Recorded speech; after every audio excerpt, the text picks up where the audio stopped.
Hello, hello, everyone. Welcome to a special episode of Productivity Mastery Podcast. Today is 3rd of March, 2022.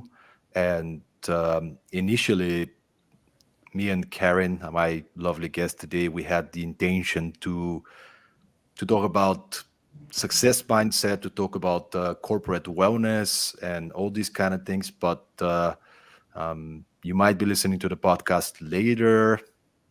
Currently, it's the 7th or 8th day of Russian invasion in Ukraine, and Karen and I were talking about maybe postponing the podcast episode, but decided actually to still do an episode and hopefully provide a perspective for the listeners on how to deal with uncertainty and grief in these very, very uncertain times.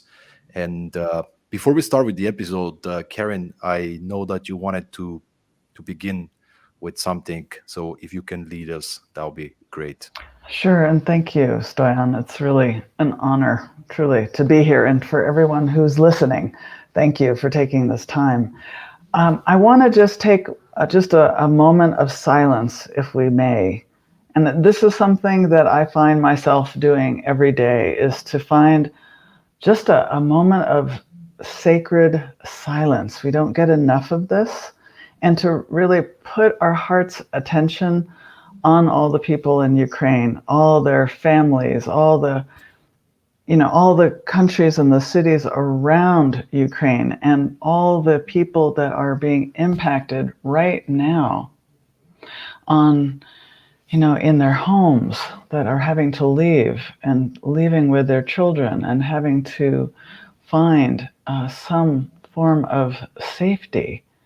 Let us please put our attention on sending them love, a sense of security, a sense of knowing that there's going to be a solution, that we will all together find a solution with them, and that we are with them in our hearts, and that we wish for peace in everyone's heart in all the countries around the world, that we may find it especially with Ukraine, and that Russia can release, at least the Russian government, release themselves and find a way to work with instead of over. And so I'm now going to actually be silent for just a moment. So Stoyan, let's just close our eyes like you were just doing. Take a nice deep breath in and out.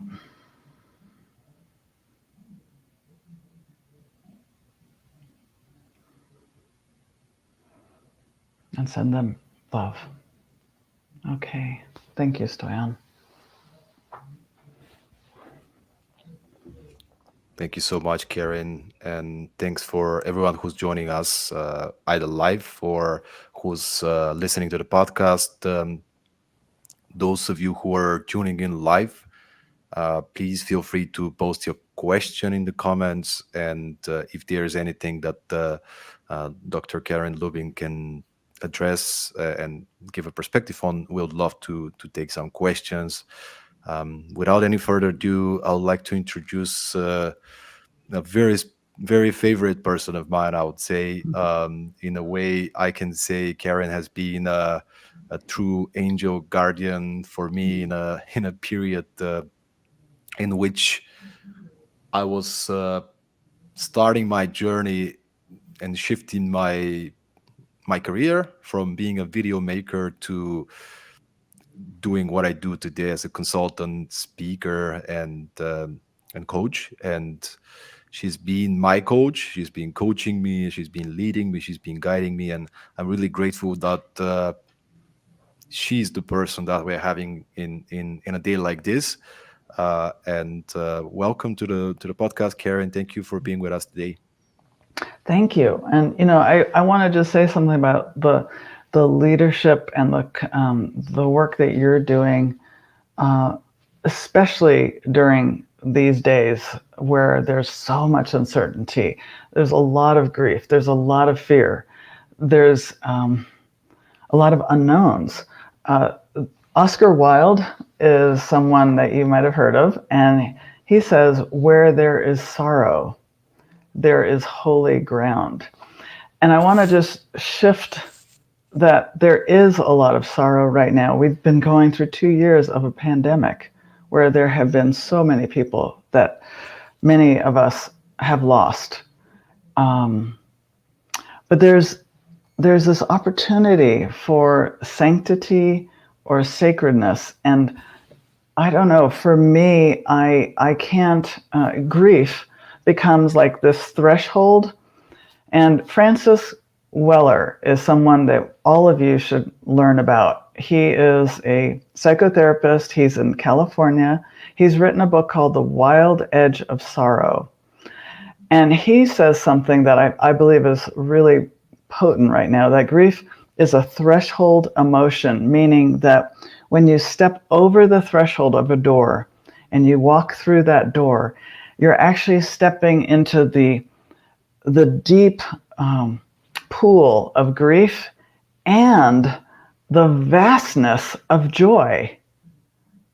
And it's like, at least in a lot of the people that I know, we, at least in this culture here in the United States, there's this concept that we have to be happy. And that's a great thing. And you cannot be happy if you don't have all the emotions available to you, right? So that's why I think grief is this beautiful threshold to be able to go more deeply. And another thing that I believe is so important is that grief is an internal, inward process, and mourning, the mourning, mourning for others, is kind of a group thing. But what I think is important now is that grief has to be brought out into the community, that we have to do more rituals around grieving, around actually allowing ourselves to feel, the discomfort. Because I know that when I go into my grief, there's a lot of even fear of what I will experience with grieving. And so to just be with that, but to then hold it in a more sacred manner, which means being in community so that others can witness, that is actually a healing. And we have to talk with one another so that if you and I, Stoyan, are having a conversation about grief, you're hearing me and I'm getting to hear you. And all of you that are listening, you can take this opportunity to then meet with someone else and say, let me share with you what I'm grieving about. Let me share my sorrows today. And then let me hear you. And the beautiful thing about listening to one's sorrows is that we're not broken. We're not broken. We're being whole by allowing all of our feelings and our experiences to come forth through a feeling, a body sensation. Because our bodies give us so many signals about what's going on.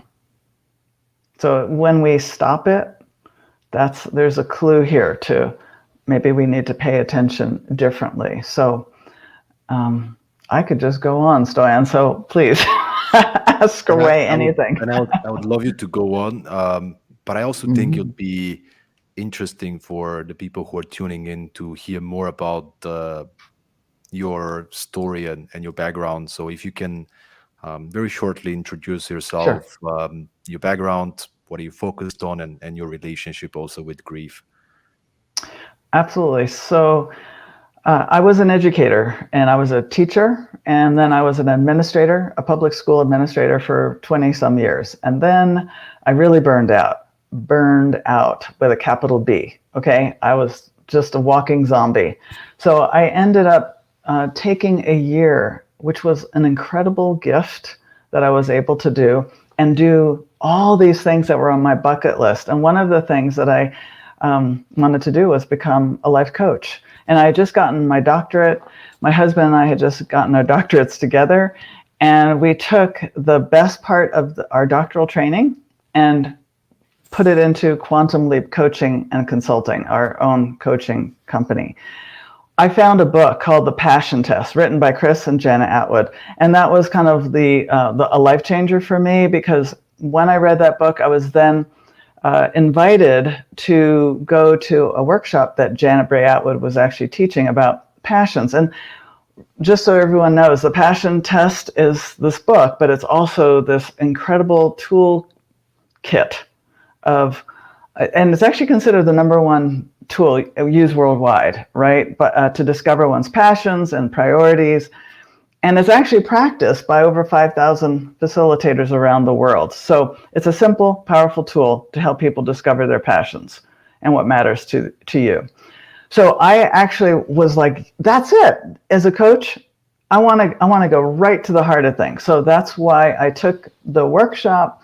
I got so excited, and I could go into the whole reason why, but I'm just going to say that I realized that my 9-year-old niece was with me, and she got clarity. And as an educator, I went, oh my gosh, if a kid can get that much clarity, then anyone from any age can get this powerful clarity. I'm in. So I signed up to become a passion test facilitator. That's how I met you, actually. And and then what was so wild is that I then, just a month later, they found Chris and Janet were looking for a director of their passion test programs. And so luckily I had my 5 passions. I knew what was important to me. And that is really the key to this whole thing. It becomes a decision-making tool. So I just looked at my passions. I said, oh my gosh, this says I'm going to say yes to all these things if I apply for this position. So I applied, and I got the director role. And from there, what I have been, I now am one of the master trainers for Janet in her Mastery of Self-Love, the Passion Test programs, the Passion Test for kids and teens, and there's a Passion Test for business as well. And there's so many ways to live one's passions, but my new passions have been in the last 4 years is writing and creating journals and collaborating with people, therapists, other coaches, to take their knowledge, their wisdom, and put it into a journal, so that once somebody has provided their wisdom, then you can kind of follow up with this journal. So I call it a wisdom journal, and I've created 2 of them. And the one that I'm doing a lot with in circles with other people is seasonal wisdom circles. And these are the seasonal journals that I have. And they're thematic. Okay, so they're for busy people, deep thinkers. They're not like a long, drawn out thing. It really, I want to get people to focus quickly and to understand that there's something happening with their feelings, understanding what's happening with their body, and then they can take action. So I am really excited about that. I get very passionate about doing this work. And that also led into grief work that I've been kind of dealing with myself personally. Most recently, my sister-in-law just passed away, and that was like 3 weeks ago. So I've had my own personal experience with doing this grief work. My father passed away about, well, actually a while ago, and that really got me started 9 years ago. But I'm also just hearing, and from so many people, Stoyan, that they feel depressed.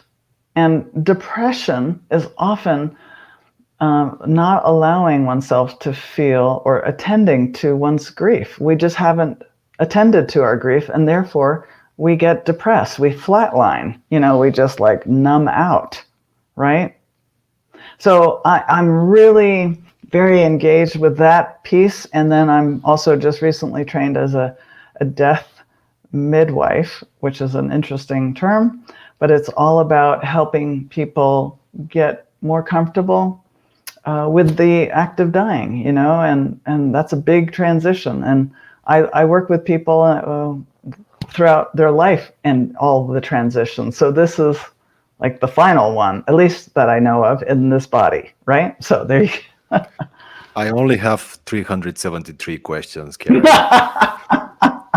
Okay. So, but let's start with this. And I think that that could be probably very helpful for people listening in these times. You mentioned these experiences of grief that you had to cope Hmm. with your sister-in-law, with your father passing away. Can you maybe talk about that? What was the stages that you went through, and how did you learn to accept, like generally what is the process, and what could be some practical tips maybe you can share for people that currently are struggling as well? Well, yes, there's 5 stages. Actually, there's 6 stages actually now for dealing with grief.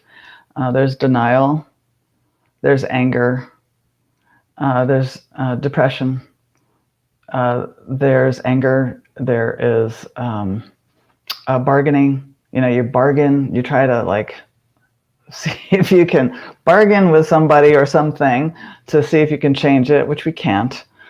And then there's acceptance, and then there's meaning making.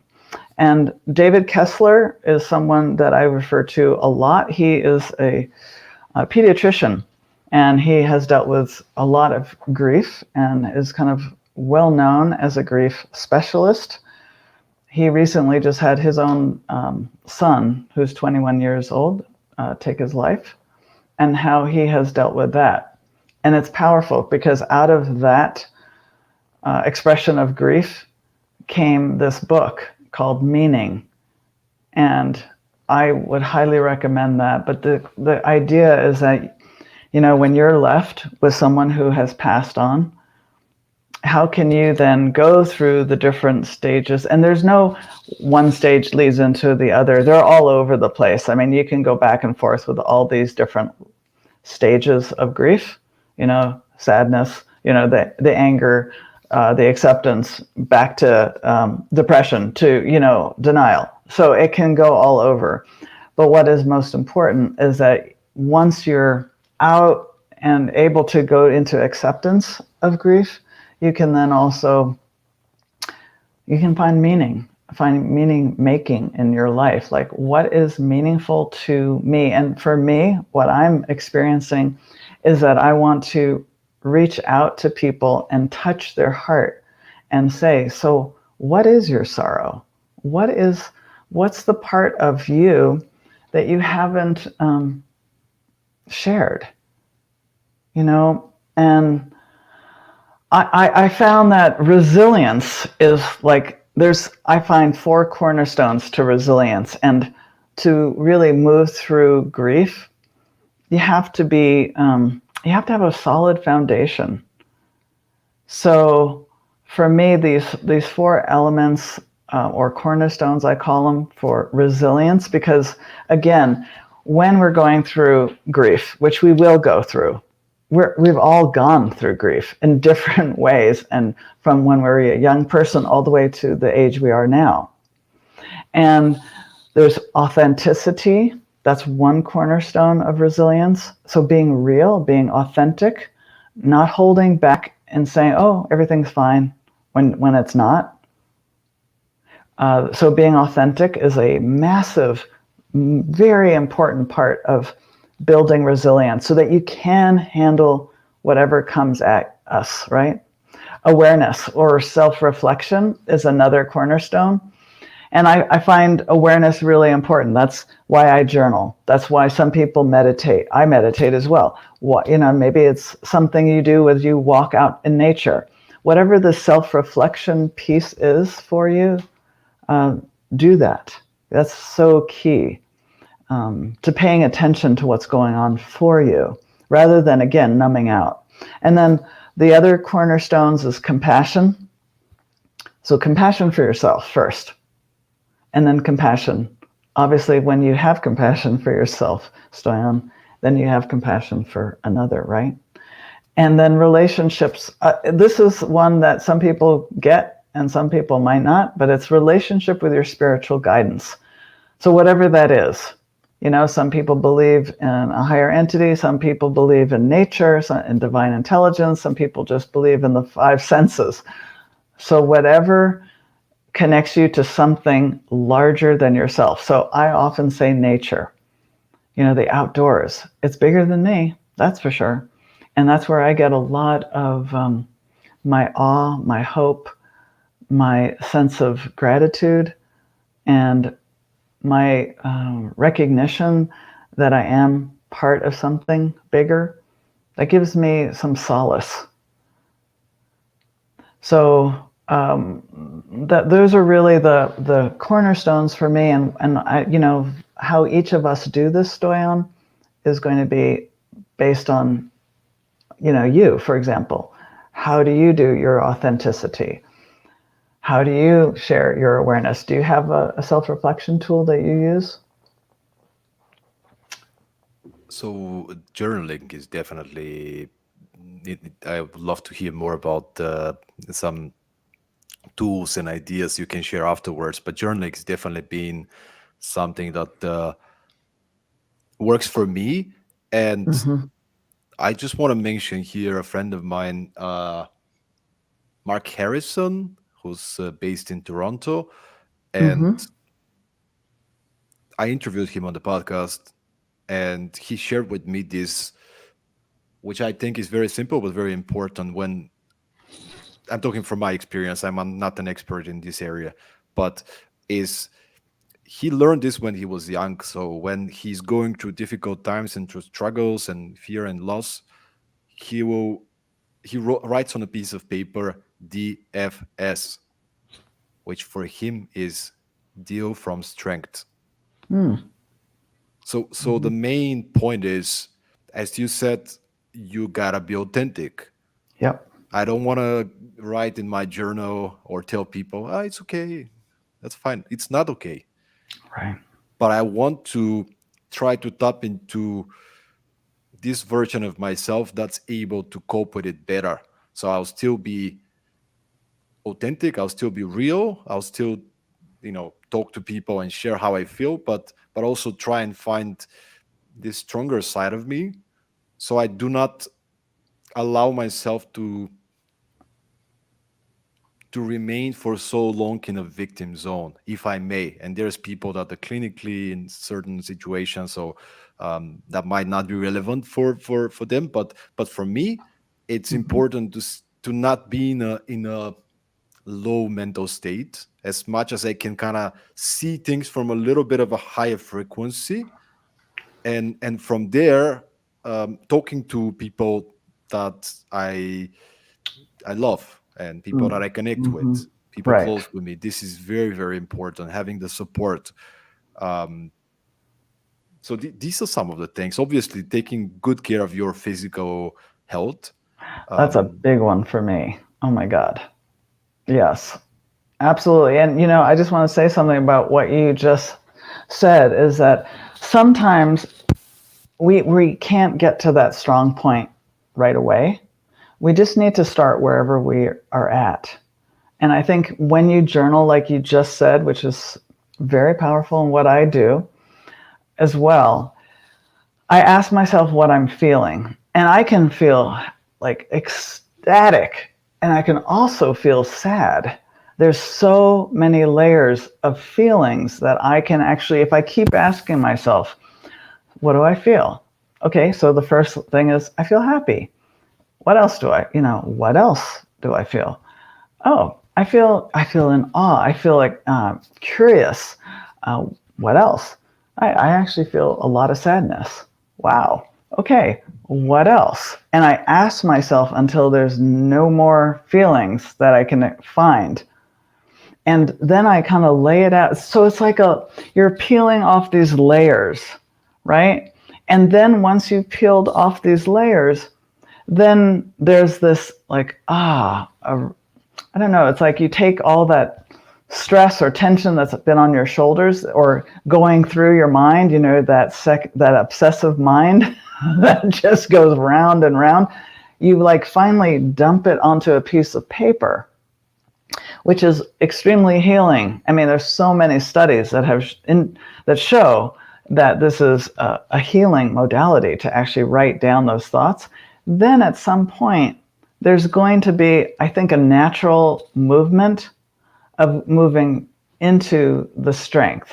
I think we can feel like a victim in a moment, and then we can go, oh, okay. So, and even in the journal that I have created, there's a way in which I actually move people through different steps so that they get to the place of empowerment, so that they're not stuck in the victim place. And it's only just one page. I mean, I'm doing this for people who want to like write out words and maybe a few sentences. They don't have 2 hours to, do whatever. They have maybe 15, 20 minutes, because that's me. I want to like bullet this and find what is going on for myself. And so then what I'll do after I've asked about how do you feel, what's the sensation, then I ask what's the situation or thoughts that triggered that feeling. So all of you could be asking that yourself. What situation or thoughts triggered that feeling? Like if I go to my sadness, well, I definitely know because I've been reading, I've been listening to about Ukraine and Russia and the whole invasion and what's going on for people. Deep sadness, concern, a lot of concern, a worry. There's all these feelings that I have. Okay, then what is this feeling telling me about what I need in this situation? So then I get to go, oh, I can look up some places where I can either donate money. Actually, I know somebody who is, Ukrainian. I'm going to actually reach out to her right now. It depends, whoever and however it inspires you, something will kind of come through to say, okay, this is the action that I would like to take. And it might even be, just doing the silent, prayerful, let's take a moment and let me just sit with somebody or sit with this really heavy thing for a moment and be with it. So whatever it is. And then I go to gratitudes, Stoyan, because I think gratitudes are a radical thing to do. And how do we tap into gratitude in a midst of a crisis? Well, I think you have to go through all the steps I just mentioned, right? And then I think you can come to a place of, see, here's gratitude. You can be grateful for the hard things. You can be, grateful for the sadness, because what does that tell us? For me, it tells me I'm a human being. I can be grateful for the fact that I get to push against my comfort level. I get to move into some creative energy that I might not have done otherwise. I get to, so gratitude is being grateful for whatever is showing up, really, Stoyan.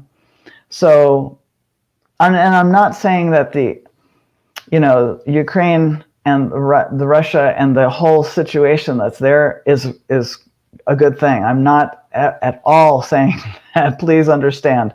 What I am saying is that we can take this and then find a way to look for the evidence that it's actually, there is something to be grateful for yourself, not for the thing that has happened. But what, so I'm looking at myself, I'm grateful that I'm breathing right now. I'm grateful that I actually am able to have a conversation with you, Stoyan. I'm grateful that we can talk to other leaders, because, to me, all of this is about leadership. And I'm making a big jump here, but I think when you're a leader, whether you're in a role as a leader or a leader in your own life, you're modeling what I think the sacred responsibility of being a human is all about. And I have these. I talked about the 4 cornerstones of resilience: authenticity, awareness, compassion, relationship to something larger than yourself. Okay, but here as a leader, because I know, Stoyan, you talk to a lot of people who are in leadership capacities, right? So, part of that is you got to model what you want. You can't say to your team, to your department, to your whomever, uh, you know, do this, and then you never do it. Like that won't work. Absolutely, Karen. And I'm happy that you shared all these things. I have a process which is very much following in some way the direction in a different way, but following the direction of or the outcome of this process of journaling. We like to call it with my coder, we like to call the process worry clearing tool. Nice. And basically, the whole idea is you get a piece of paper and you separate the paper into two columns. On the left side, you write down things I can control. On the right side, you write down things I cannot control. And then you ask yourself a question: what stresses me? What makes me feel concerned? What do I worry about at the moment? I'm feeling anxiety in my body. I'm not present. And then you try to put this thing in these two columns, right? What are the things that I are within my control? Uh, Reporting my taxes, calling a person, the person that I had an argument, that stresses me, right? Like you just put down all the things that stress you. On the one side, things you can control. On the other side, things you cannot control. The war in Ukraine. I mean, maybe we can do our little part in Hmm. supporting the peace and supporting the refugees and so on, but the individual person, perhaps you cannot control this, right? Right. And then the next step for me is I try and give them a ranking. How much is each of those things impacting me Hmm. in terms of stress? And Hmm. you can say from 1 to 5, from 1 to 10, right? 10 is the highest stress factor. And then I just have a look and I'm already feeling more calm. But the last step is for me to go through the column with the things I can control and simply ask myself, all right, if you can control it, what is something you can potentially do? Hmm. Call I this love that. person, ask for advice, set up a meeting, send an email that you'll be late with this report. Good. Even if I don't know the answer, what could be an answer, or who could be somebody I can get in touch with for help? Hmm. And then I make a little mapping on my paper, and I'm already feeling calmer. Hmm. I love Then I that. go to the second column, which is things I cannot control. And you already mentioned many of the perspective perspective shifting questions in terms of how can I see it differently? Within this thing I cannot control, how can I be of best help to others? Right. What is the great learning about it? What is the leadership lesson? How can I accept it? And I just try and see if there's way. I mean, sometimes, as you said, somebody's passing away, you're losing your home. I mean, it's not like, hey, let me do an exercise for 10 minutes and I'm good. No, it might take a long time, but it might give you this peace and calmness that you need to Hmm. be in a better place for yourself and in a better place for those around you in such times. So that's a Yeah. process that I love I that. That's great. I wrote it down. great, I love great that. I to hear, think Karen. it's a great, it's definitely, any of these tools are, again, you're allowing what's kind of running through your mind because it's our mind that creates the suffering, right? Byron Katie, The Work, she talks about all war belongs on paper. War meaning the the struggle, the suffering, the pain, that separation that you feel, that's the war, and that's what belongs on paper. And I believe that is so important that the journaling, the writing, however you wish to call it, is a very important factor in doing kind of the dump and the release out of the mind. And then you get to question, because that's really what you were saying. Oh, what are you in control of? Not a lot here, but there are some things that you are in control of, and that is beautiful. And that's also being real. I have a whole other thing that I do, which is around leadership, and I call it intuitive leadership. And I thought I was going to write a book about it, but instead I just want to live it. So maybe one day I'll write about this. I have lots of chapters on the book, but I haven't finished it. But I came up with these 5 qualities, and you've actually, just by some of the things you've said, are tapping into them. And those 4 cornerstones that I talked about before, also, they all kind of weave together. But the first one is to be, if you're an intuitive leader, and an intuitive leader, what I mean by that is someone who is trusting their inner guidance, their inner knowing. Okay, and that does not come, I guess more and more young people are doing this, and it's powerful to see. Like, they know who they are at a younger age. I can't say that for myself. It's taken me some years to really not believe what everyone else outside of me said. So the intuitive leader is someone who trusts themselves, who listens to their own guidance, and is really downloading a kind of creative information for themselves and allowing it to flow. Okay, and so being real, that's a big one as an intuitive leader. And we talked about that, because that's the transparency, that's the authenticity. Like, trying not to present as someone other than who you really are, because so many people have that BS meter now going on. An intuitive leader is someone who's reflective. So you just shared a reflective practice. That as an intuitive leader, you probably, I sense that you are an intuitive leader, actually, Stoyan. So, and so having that reflective practice is really important, whatever that looks like to you.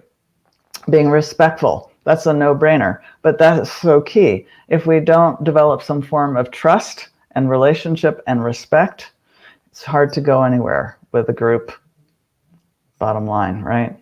You can do, there's a whole line of the oligarchs who want to run with power over. And we are seeing that right now in Russia. And that can last for a short term.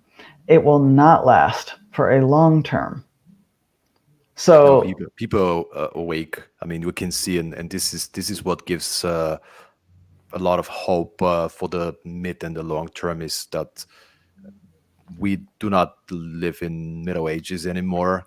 no, People are awake, and people cannot tolerate right. such aggressive and brutal and egoistic behavior that costs so many lives and so much damage. And I'm very hopeful long term about this, and that intuitive leadership, as you say, is what we are prone to, and Mm-hmm. we expect our leaders, if you are to be a leader, if you are to have a certain power, given a certain authority, we expect that you have to deliver, you have to be a leader, you have to take care of people, you have to Mm-hmm. be there for the greater good, not for the greater good of your bank account and That's your right. power and so on and so forth. And since you mentioned a couple of times the word clarity, even when talking about the passion test, which one Mm-hmm. of the great things about the passion test, and I'm a huge promoter and proponent of the passion test, because it's a brilliant tool. But the word clarity, and I think, looking at the world these days, I don't know how is it in the US, Karen, but I'm in Eastern Europe at the moment, and the mood is really low, the Oh, yeah. anxiety is super high. Mm-hmm.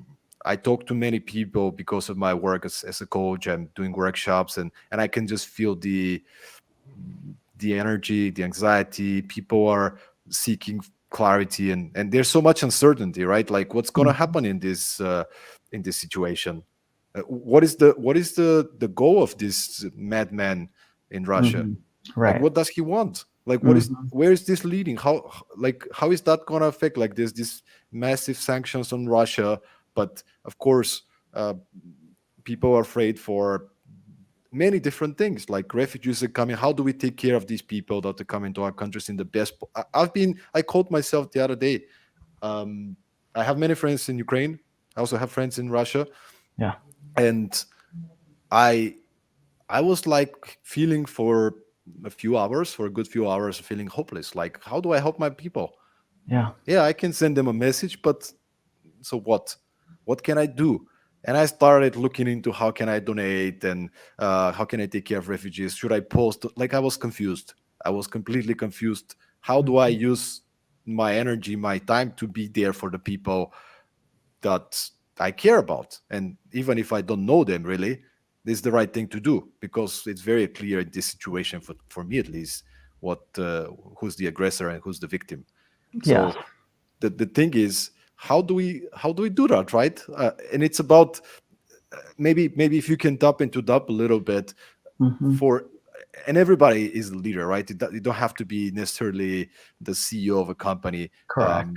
You can Yes. be a leader. You can show up as a leader. We see the great people of Ukraine, the bravery, the leadership of the janitor that's going and fighting and defending the country. Like, there's so many leaders that we can see right now. But the question Yeah. for the whole world right now, not just people in Ukraine, but the whole world is under some sense of anxiety Sure. and stress, and maybe if you can provide a little bit of a perspective, how do we lead in uncertainty, and how do we take care of ourselves but also create clarity and certainty for the people around us?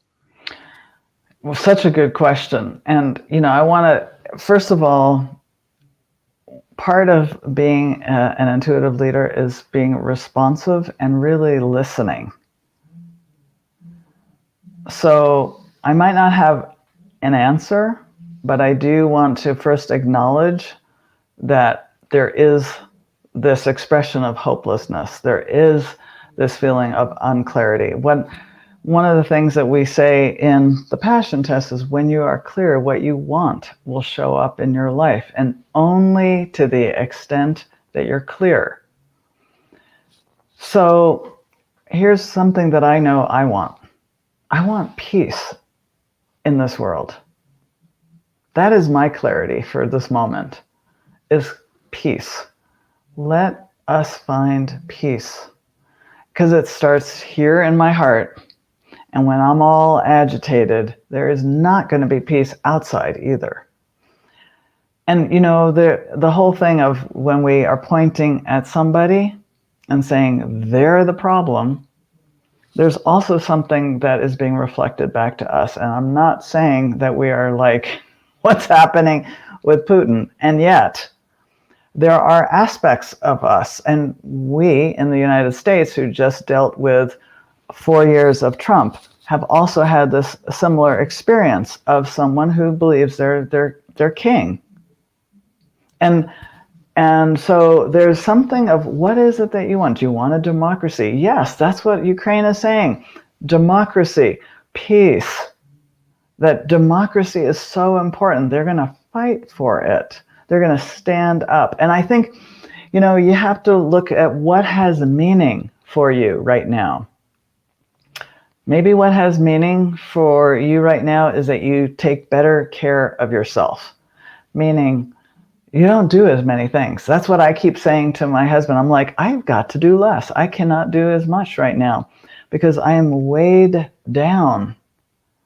And for me to pretend that I'm not impacted by what's happening, that would not be authentic, for one. But also, I can't, I am definitely connected. We are all connected to one another. Whether we can experience that, quantum physics shows us that that's a reality. So even if we don't feel that butterfly beating its her wings and it's impacting, I mean, that's metaphorical, but there's this, we are energetically connected. So how do you take care of yourself? Maybe that's what you need to focus on. And to me, There's a whole process called nature's guidance system, and I would be happy to share that if we have the time, Stoyan. So you'll have to tell me if we do. But this, go ahead, Yeah, definitely. I just wanted to share something before, but I please. wanted this was one of the questions I also sent you, as you remember, Hmm. related to this. But I just wanted to, like, reflecting on what you said, and also of what I said that last week when the war started, Hmm. and I was myself super confused. Like, what do I do first? I do have to do workshops for clients, and obviously that's a way to help, because then I can maybe facilitate productive discussions and they can share. But then again, I'm kind of busy, right? And I have this amount of time and energy left, and I'm not in my best state because probably I didn't sleep well. Yet as a leader, as I want to help, how can I help? And there were 20,000 different things in my mind. And I just wanted to emphasize on what you said, that you perhaps cannot do 20,000 things. Perhaps you can make a list of, I love the clarity piece, and I love also the word that you put in the center. I want peace. I want peace within, and I want globally peace. What a Hmm. great thing to aim for. Now that I know that this is what I'm aiming for, what's within my control? What's the Yes. little step that I can do? Maybe Hmm. maybe you can donate, if you can afford it. Maybe you can help a refugee from Ukraine and feed them, buy them something. Maybe what is the small thing? What is one thing you can do, or two things, or maybe one specific activity? I'm Right. going to spend 2 hours every day to help refugees. That's going to be my contribution, right? And then I'm not going to be mentally crazy that I'm beating myself up that I did not deliver on. I'm not good enough because I haven't helped enough, and so on and so forth, which I think many people are struggling with. Right. And let's just think about ourselves as, often I hear people say, I feel out of balance. And so when there's a stress factor, like something like this, that really just goes woof, and you just fall over, this is why we pay attention now. We must pay attention. So, not getting enough sleep, really important. I don't want to denigrate that. I actually think that we need more sleep. I mean, seriously, your body and your psyche and your spirit has to rest, because from that rest will come creativity. We can't find new solutions when we're exhausted. We just can't. It's not going to work too well. All right. The idea of actually doing 2 hours is beautiful. I say do less in order to do more. I keep finding that when I do less, I actually do accomplish more. It's kind of, a cliche statement. And I am literally figuring that out and seeing myself do that. I can't do as much. Got it. Okay. So, what is the small steps, like you said? But let's just talk about the small steps that inspire you. Okay. Go back to when you're clear, you're looking at what has meaning to you. You have to look within and say, well, is this meaningful to me right now? Because then that's going to give you that energy to take that step and go, yes, I want to do this thing. Or yes, I want to, because I am, this balance picture and I feel out of balance. Let's get some balance back. Let's take a little more time. Since I only take 10 minutes of journaling, maybe I need to do some exercise. Maybe I need to go outside a little more. Maybe I need to light a candle. I do that. I light a candle when I want to acknowledge that there's something important happening. I want to I think a leader actually takes what's the beauty around them, and acknowledges it, or the sacred in the everyday life. They like say, hey, look at this. Like, Stoyan, you have some incredibly great ideas. You acknowledge the things that you see that are beautiful, the things that are, to me, sacred moments, in like just everyday life. And everyday life is a sacred act in itself. I'll talk for myself, I forget that sometimes. So when we can bring it back and then find what has meaning for us and take some steps, I think that is so very powerful. So I love what you're saying, Stoyan. Makes a Thank you, lot of Karen. sense. Yeah. Thank you so much for sharing this. And one more topic before we get into the system, I would love to for people to hear more about it. Hmm. Is something that I believe many people are going through, and it would be great to give a perspective. Is we are anxious, we but we still go to work, and many Hmm. people around the world, including people in leadership positions that need to, there are certain business results, there are certain deadlines, there are certain expectations from clients, and there are certain expectations from employees of what they need to deliver. And if you can give a bit of a perspective on that, because I can hear many people not being capable from a mental standpoint to be at their best at the moment, right? They're not 100%, maybe they're 60 or 70 or even 30, Yeah. yet they're stressing even more because they want to be a good employee. They want to be a leader that's going and leading people through the difficult times. What would be your advice to people in these times? Yeah. So to me, this is like, what are the strategies for self care and in times of uncertainty, really? And I'm going to just share what I do. Okay. So I have created clearer boundaries so that I am saying, I'm not saying yes as much. I'm actually saying no more. Now, I'm saying no to the things that distract me.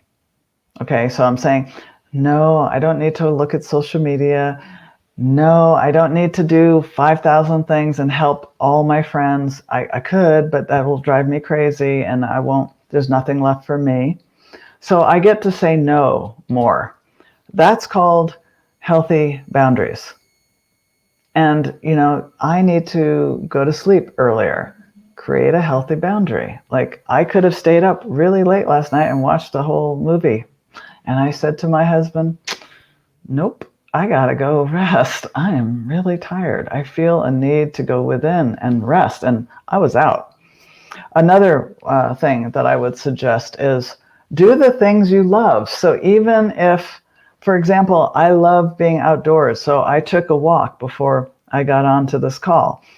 I did my journaling. Got to do my journaling to just check in, see where I'm at. I also do exercise. Exercise has saved me. One thing that I started to do 2 years ago was an exercise class on Zoom because I thought, oh my gosh, I'm going to be, stuck in this pandemic and I'm going to become a couch potato. And I'm going to, just shrivel up. And, so I realized I could take an inspired action. So I called friends, community, neighbors, and said, hey, I'm going to get on Zoom. I'm going to start teaching a class. Now, had I ever taught exercise class before? Nope, I hadn't. And I learned because it was I'm still doing it, Stoyan. I still teach 3 times a week an exercise class on Zoom. And that has been life saving. Okay, so you find the things that have meaning for you. Exercise, my health, the endorphins, the feeling strong, feeling healthy, knowing I'm taking care of myself. And then I find the community of people that I love. You said that already. You said, you talk to your friends. Exactly. You find your tribe. You find the people who understand you or want to support you. And then you reach out to them. And I'm not joking about when you talk to your friends, say, I would like to hear what's in your heart. What brings you sorrow? What brings you grief? What makes you happy? Like, I want to hear it all. And you're not broken. I just have to say that because sometimes we think if we feel what's considered more negative, we're broken. No, that means that we're really actually a whole embodied person. and then you get to do that with another person. So I often do that with my husband, or I have a few friends that I call. I love Zoom for this one reason, that I can see them, right? I see you, I feel connected. And everything that I do, Stoyan, is about connection to myself and connection to others. So, how and what do you do? And I'm asking, the people listening, Mm. uh, what would you do to really stay connected to yourself? That's what self care is.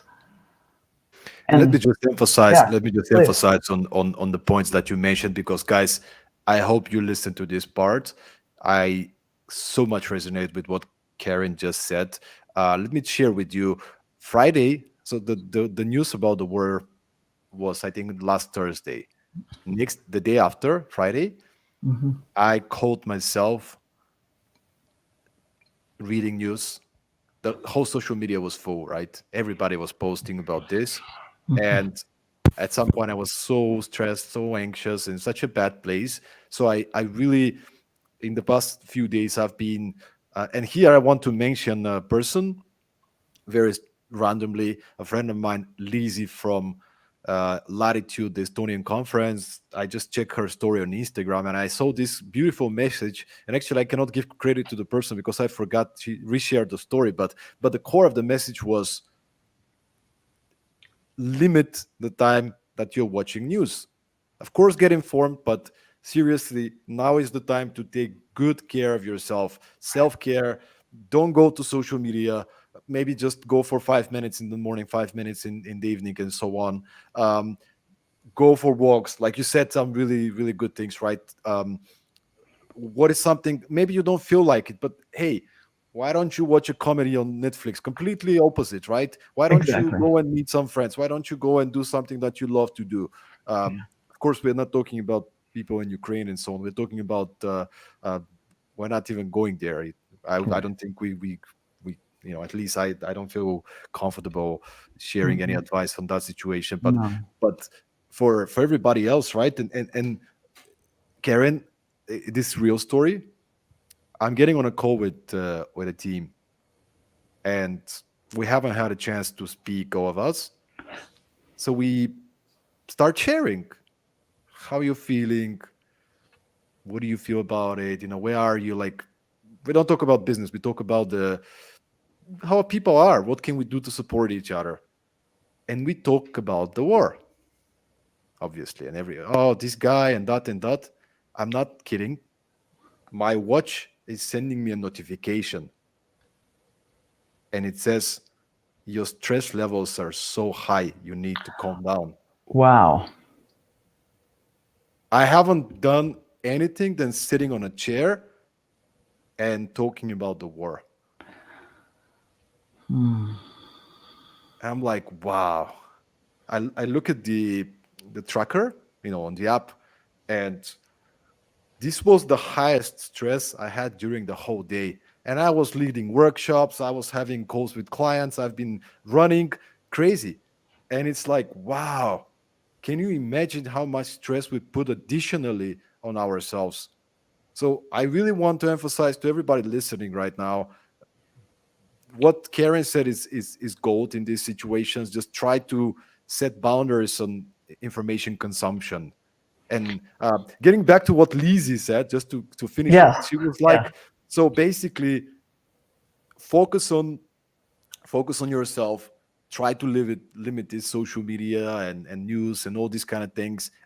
At the same time, try to be there for Ukraine in that case, for the people of Ukraine. Do what you can, donate, support, help. Don't it's not like, hey, let's just take care of myself. No, it's about let us all together work towards a more peaceful world.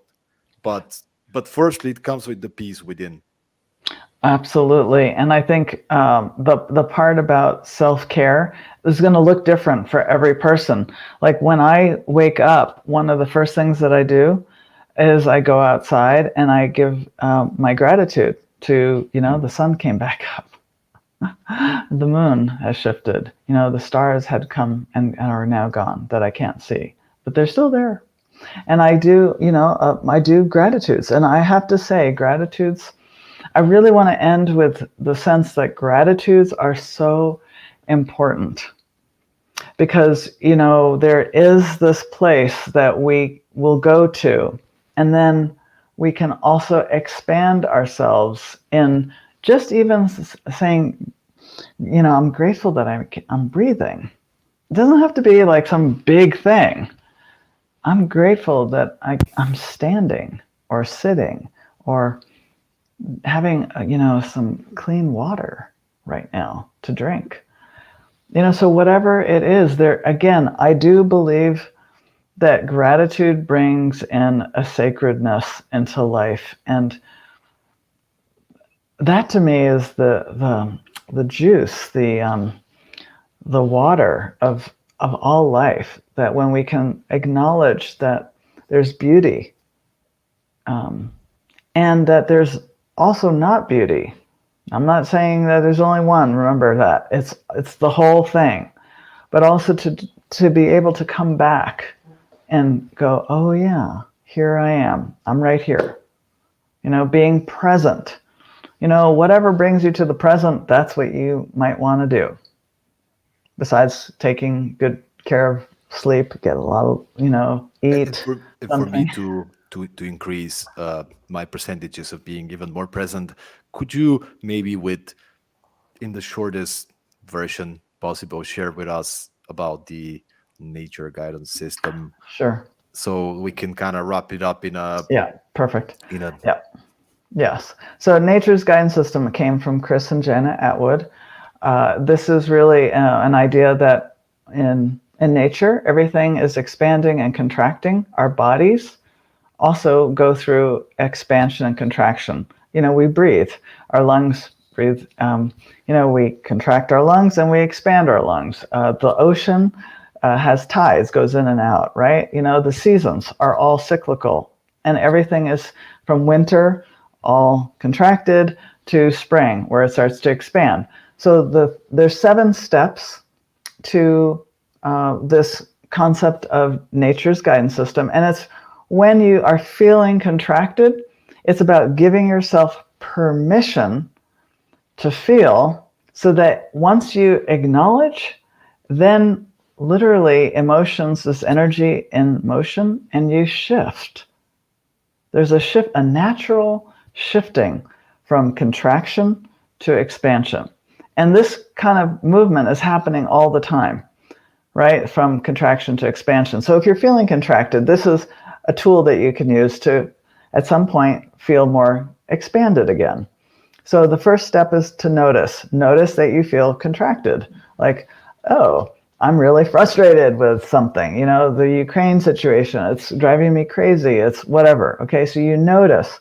Then the second step is to take a breath. Now I suggest 3 breaths where you breathe in, and let's all just do it. Let's just breathe in and out. And you might breathe in through your nose and breathe out through your mouth. One more time. Breathe in through your nose and breathe out through your mouth. And just in 3 breaths, can you feel a difference in your body? Yeah, it's profound. So you have done noticing, you've done breathing, and then you ask to be open. And you ask to be open to, like, maybe something different than what you've been experiencing right now. And then you go into your body and you look for where is this tension? Like, I'm feeling so tense. So you go into the body. Where is it? Oh man, it's in my shoulders. It's in my neck, wherever it is for you. And then you go and you feel the pain, feel the grief, you feel the sensation, whatever it is. So if it's in my shoulders, I go, wow, there's so much sadness, heaviness here. Ugh. And you're just with it. Okay. So that can take 1 second, that can take 1 minute, it can take days. It just depends on what it is for you. Most likely it's going to take minutes. And then you go to the 6th step, and you use your self-care tools. So a lot of the thing, the journaling, watching the funny movie or watching the sad movie or laughing, crying with friends, talking to them, whatever, meditation, yoga, whatever it is, whatever your self-care tools are, do them. Exercise, whatever, dance. Okay, so whatever that is, you do that. And you give yourself permission. You say, I am feeling, that was the notice. I'm feeling contracted, so I'm going to give myself permission to just pull out for like 5 minutes, 15 minutes, whatever it is. So those of us that have work to do, which we all do, I'm not saying take 2 days. I'm saying take 15 minutes. You've got 15 minutes. Get up 15 minutes earlier, do whatever you need. But to take the time then to do the self-care tools. Sometimes for me, it's just going outside and having a cup of tea. And then I go, oh, yeah, wow. So I just give myself some permission. And then I come back. And then the seventh step is to communicate clearly.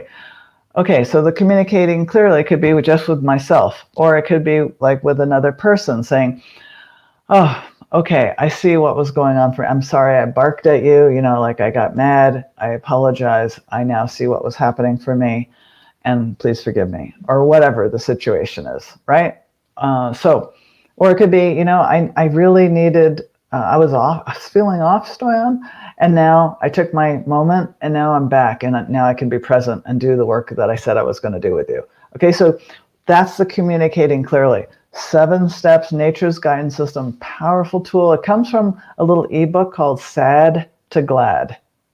And people can look that up and they can download it. It's an easy book to read, but it's also a very powerful tool. So there you Wow, go. thank you so much, Karen, for sharing this. And since we're at the end of the episode, actually, I'm sure many of the listeners would be happy to hear more about where can they get in touch. Share maybe some of the resources that you mentioned, the journals and the passion test, all these kind of things. If you can shortly, quickly share with us Yeah. where could they find these tools and resources so they can get the support in these uncertain times. Sure. So if they want more clarity and they want the Nature's Guidance System, for example, they can go to The Passion Test, which is 3 words put together, thepassiontest.com. And that's Jana Atwood's site. And that's where you can get Sad to Glad. That's where you can find out more about a passion assessment. There's lots of cool things that you can do on this website. You can become a passion test facilitator, right? Because what you teach, then you have to be yourself. By the way, However, highly yes, highly recommend that as somebody who's a graduate from the program. Highly recommend for those of you who are into the area of consulting, coaching, speaking, to really have a look and see if that might be something for you. But I what I love about the program is that it is very heart driven, but in a very structured way. So that's the yeah, exactly. Yes, it's practical. Yes, exactly. I agree. I love structure. That's why Me I too. love it. Mm, Yes, I I know. do I too. know. It's a good thing. That's And why you're the also, director of Escalator. right. And the other thing is if people want more about how to take care of their core, connect to their authenticity, I have lots of tools on my website, karinlubin.com, KarinLubin.com. And there's an ebook you can download. Uh, there's other resources for journaling. There's samplers. There's all kinds of things that you can access. I'm available if you have a question. Email me through the website, and happy to help in any way I can. And Stoyan, thank you so much for the work that you're doing in the leadership realm, coaching, consulting, and really being of service to humanity. Thank you. Thank you so much, Karen, for being with us today and sharing a perspective in these uncertain times. Somehow we didn't plan for it, but it it ended up, I believe, for the listeners also something that's very very valuable. And I just want to remind everybody that what we discussed, maybe just to summarize it, is make sure to take really good care of yourself these days and to set Mhm. some more clear boundaries. and look around you. Who are those around you, or maybe further away, that you can take care of? Mm. What can you do to help? And small steps, like I had a friend the other day posted on Instagram, here is the link, you can donate €5, right? Everybody can donate €5. But if so many people do it, then we can support a humanitarian effort. So if you are feeling into this thing, don't stay as a passenger. Make sure to go and check out some of these things, share some of those links of how people can donate and support refugees, support Ukraine in these difficult times, and support peace more than anything else. And yeah, I mean, hopefully we were giving you any perspective today. Um, Obviously not a usual episode, but I hope it's something that can be of value. So if you find that these tools and the ideas that we shared in the episode could be helpful to somebody, of course, make sure to share the episode with them and let us know where and how we can be of help to you. Um, Karin, myself, and anybody else, let's be together in these very difficult times. Yeah, thank you so much, Diane. Mm, thank you. Thank you.